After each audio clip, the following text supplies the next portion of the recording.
Welcome to the Wildflowers episode 9, a space where we talk about how beautiful the world is and what you can learn from nature. So today I just wanted to remind y'all about being self-sufficient.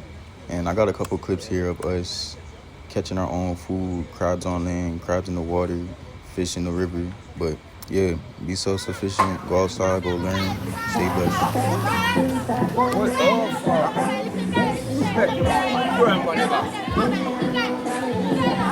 Put him on the bank. Now show back in one.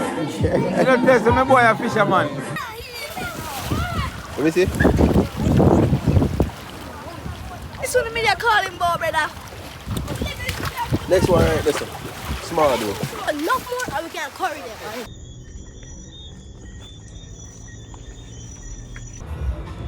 Yo. Hey, jump moving up. Yeah, bro. Me hear something going on in the water. Jump in. Yeah. All right, hold on.